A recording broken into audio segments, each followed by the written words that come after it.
वंचित बहुजन आघाडीतर्फे चेतन गांगुर्डे व युवा नेता मिलिंद सावंत यांच्या मार्गदर्शनाखाली नाशिक महानगरपालिकावर भव्य मोर्चा काढण्यात आला।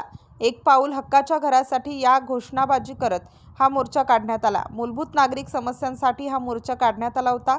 सामान्य जनतेच्या घरावरील अतिक्रमण मोहीम तेवढी थांबावी। 2005च्या अगोदरच्या घरपट्टी असलेल्या घरांना अधिकृत करून पक्के घर बांधण्याची परवानगी द्यावी। तसेच झोपडपट्ट्या धारकांना त्या जागेतील सातबाऱ्यामध्ये नावे समावेश करून घ्यावी। असे अनेक मागण्या घेऊन हा मोर्चा काढण्यात आला होता। 12 येथे मिलिंद नगर, सिद्धार्थ नगर, राहुल नगर, क्रांतीनगर, सहवासनगर, कस्तुरबा नगरमधील नागरिकांच्या समस्या सोडवण्यासाठी व त्यांना न्याय मिळवून देण्यासाठी मोर्चा काढण्यात आला। युवा नेते मिलिंद भाऊ सावंत व चेतन गांगुर्डे यांच्या नेतृत्वाखाली सदर मोर्चा काढण्यात आला।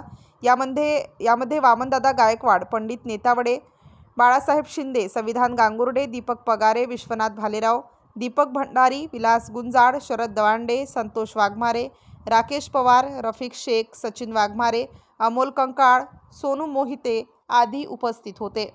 आज वंचित बहुजन आघाडीच्या वतीने या ठिकाणी अतिक्रमणधारक ज्या झोपडपट्ट्या आहेत त्यासाठी हा मोर्चा आयोजित केला होता। आम्ही महानगरपालिकेच्या आयुक्तांना भेटलो आहे आणि त्यांना आमच्या मागण्या सांगितल्या आहेत की जे घरं 20-25 वर्षापासून या झोपडपट्ट्यांमध्ये आहेत त्यांना कुठल्याही प्रकारचा हात लावू नये। महानगरपालिकेच्या वतीनं तुम्ही तिथं रस्ते दिलात, गटारी दिल्यात, त्या घरांना लाईट दिलेली आहे। या सगळ्या सुविधा जर तुम्ही महानगरपालिकेच्या वतीनं दिल्या असतील तर मग आता हे घरं काढायचा काय विचार केला?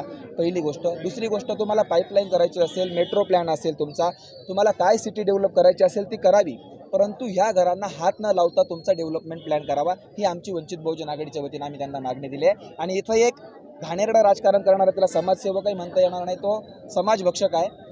ते एका माणसानं 3 पटानं हायकोर्टात काहीतरी PIL दाखल केलेली आहे जनहित याचिका। त्या जनहित याचिकेला सुद्धा वंचित बहुजन आघाडी खंबीरपणे सध्या बाळासाहेब आंबेडकर ती केस लढणार आहेत आणि या सगळ्या लोकांना न्याय मिळवून देण्याचं काम आम्ही ठामपणे करणार आहोत। त्याच्यासाठी हा आजचा मोर्चा आयोजित केला होता। आज वंचित बहुजन आघाडी यांच्या वतीने नाशिक महानगरपालिका हद्दीतील ज्या काही स्लम घोषित झालेल्या आहेत, कायदेशीरदृष्ट्या त्यांना मान्यता मिळालेली आहे, अशा स्लम उठवण्यासाठी अतिक्रमण आहे असं समजून महापालिकेने कारवाई करण्यासाठी सुरुवात केलेली आहे। परंतु काही स्लम अशा आहेत ज्या 30-30, 40-40 वर्षापासून महापालिकेने त्याला मंजुरी दिलेली आहे, त्यांना स्लमपट्टी, पाणीपट्टी लागू झालेली आहे। अशा वस्त्याही महापालिकेने हटवण्याचा निर्णय घेतलेला आहे। ज्या काही वस्त्या आहेत, ज्या काही घरं उठणार आहेत ते शासकीय जागेवर वसलेले आहेत आणि जे शासकीय जागेवर अतिक्रमण झालेले असेल तरीही महाराष्ट्र शासनाने गेल्या 6 महिन्यापूर्वीच एक GR काढलेला आहे। सरकारी जागेवरील जरी अतिक्रमण असेल तरी ते कायमस्वरूपी करण्याचा GR निघालेला आहे। असे असतानाही महाराष्ट्र शासनाच्या वतीने दुटप्पी भूमिका घेऊन ही सगळी कारवाई करण्यात येत आहे। त्याचा निषेध करण्यासाठी आम्ही वंचित बहुजन आघाडीच्या नेतृत्वाखाली मिलिंदनगर, सिद्धार्थनगर, त्याचप्रमाणे संत कबीर नगर व प्रभाग क्रमांक 12 मधील सर्व वस्तीमधील लोक मिळून येथे मोर्चा काढलेला आहे। त्याच पद्धतीने आम्ही प्रभाग क्रमांक 12 मधील वस्तींमधले जे लोक आहेत, जे वेळोवेळी मूलभूत सुविधांची मागणी करतात, वेळोवेळी महापालिकेला निवेदनं देतात, आंदोलनं करतात, या प्रकारचा एक सूडभावना असल्याकारणाने असं अतिक्रमणच काढून टाका अशी एक धारणा स्लमवासियांची झालेली आहे। त्यांचा या पद्धतीचा निषेध करण्यासाठी आम्ही मोर्चाने इथे सामील झालेलो आहोत, दाखल झालेलो आहोत।